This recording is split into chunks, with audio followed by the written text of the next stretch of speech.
Bottom blade off, top blade off.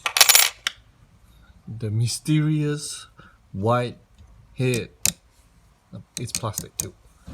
Okay, let's try to investigate this case. Only attempt to open up to get into the inside of the wall at your own risk. Doing so will void your warranty. And if it's still under warranty, you can get it fixed and repaired free of charge. This is an example of people in the States. You can just ship it here and just again modifying it. And if you're not an authorized repairer, you will void warranty. Attempt at your own risk. Every different wall has got different ways to access the inside. So the 8472 model use a Torx head screw to get the in, and you have to go from the top. This model, the MC3 model, you go from the bottom and use Phillips head to get into it. You will need the long stem screwdriver. This one won't reach the screws. You need a long one. Yours may be different as well. Okay, remove the two screws. Flip it over and remove the top, comes off. The top part clips on to front here. So again, this is the MC3 model. Your model will differ. Okay, so this adjusting lever thing to move the blades up and down. To remove it, you remove these three screws. Just move it out of the way to get the third screw. But I will advise, based on my experience, to not remove this part unless you absolutely have to or are replacing it. This plastic is a softer type plastic compared to the case, and I actually stripped off the plastic threads. I don't know, I think I wasn't careful. As you can see, if I'm tightening it, it doesn't actually stop. It'll keep on going because there's nothing for the screw to hang on to. Fortunately, these two screws still have the threads and are gripped in and are holding this in place. So yeah, don't remove it if you don't have to. Okay, in this next part, don't take my word for it, but this is just my understanding. I don't know anything about science. So basically, when you turn this on, electricity runs through these coils of copper wire, and somehow with the power science, it turns it into a powerful magnet which attracts this arm that's freely moving, not freely moving, fixed, but can move left and right. So when it turns on, it becomes magnet, and somehow it attracts and repels at the same time. This side is stationary, so it doesn't move. So it moves like that. And this mysterious white head that we've all come to know is actually attached to the bottom of this vibrating arm. So when it moves, it also moves left and right. And so the top blade that sits on this will move, and that's how it cuts our hair. Science is amazing. And also, generally this is how all wall clippers will look like if you open it at your own risk and possibly voiding warranty. This is how they all look like generally. Okay. Alright, as I was researching on Google why sometimes my clippers get jammed as I'm cutting through hair, I came across this video where this guy is explaining this same principle which applies to scissors. So if you can read this, blah blah blah blah blah. So basically, this is the inner surface of the scissors. If the inner surfaces are not touching each other, and as you try to cut a piece of paper, rather than cutting, it'll be more like collapsing the paper. So if the inner surfaces are touching each other, and then you get a nice straight cut line down paper. And so according to this guy, same principle for the blades. So if it's too far apart, you get jammed, your hair will get stuck in there and get jammed. But if it's nice and firm against each other, you get a nice cut motion. Well, that's his principle.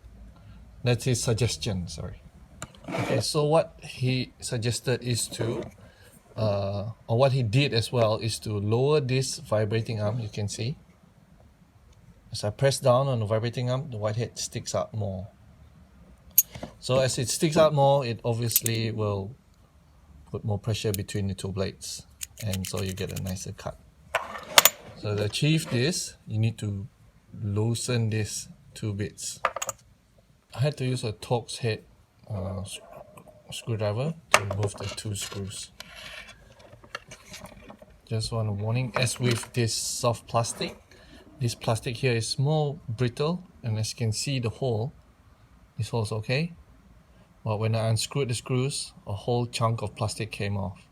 So again, attempt this at your own risk and it will void warranty.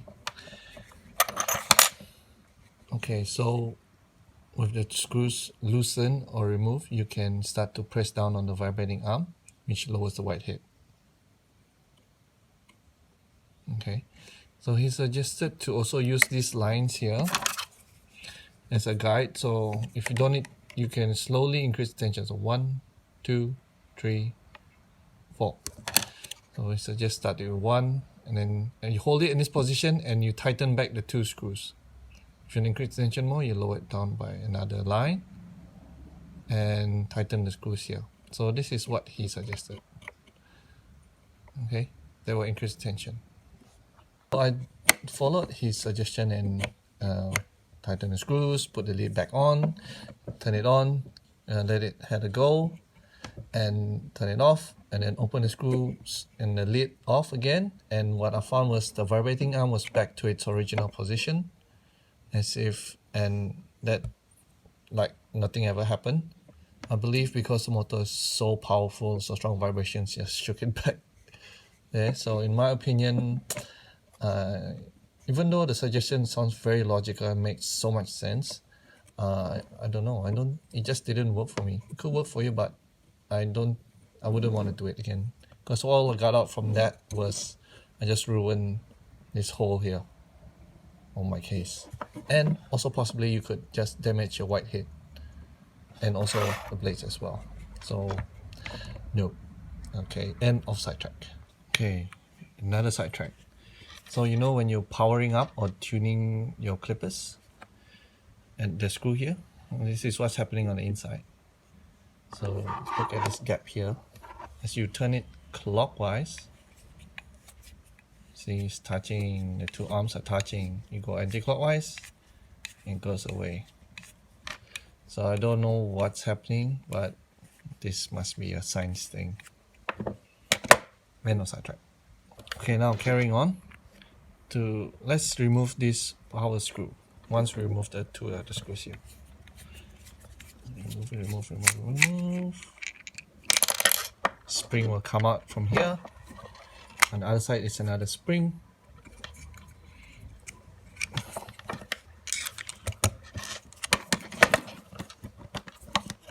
Just take out the other spring as well.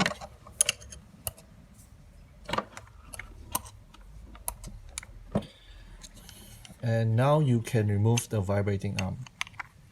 So just have to maneuver the head out of this little tiny hole.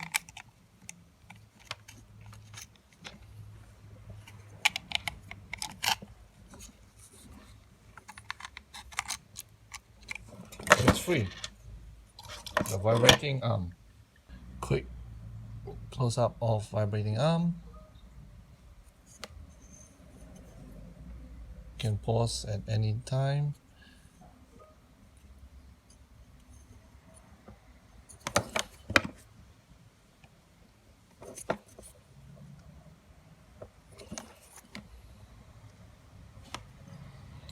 So this is the infamous white head.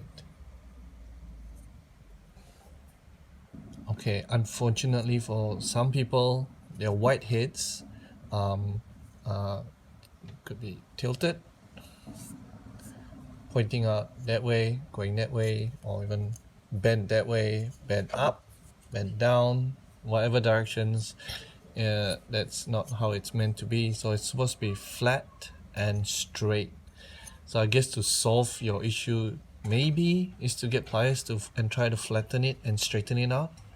That's what I'm guessing anyway. It's not the solution. This is just my guess only. So, and the plastic as well looks like it's firmly stuck here. It shouldn't come out at all, but I guess you can just push it in. super glue it in, I don't know, but yeah, it's not meant to come out either. So you can obviously, if it's under warranty, you can get it replaced or repaired. But if it's not, you can jump online. This is for Australia. Go WAHL spare parts. I think this is the official one anyways. So 8472, that's my purple clipper. And there you go, vibrating arm, $11, not including shipping. So as you can see, the 8472 vibrating arm is totally different from the MC3 vibrating arm. So every vibrating arm is different. So that could be your other solution, to just replace it yourself, and it's quite cheap. Okay, so hopefully this investigation answered some of your questions. And again, attempt at your own risk. Don't take any responsibility for what you do to your clippers. This is just my investigation into my clippers. And yeah, thanks for watching, guys.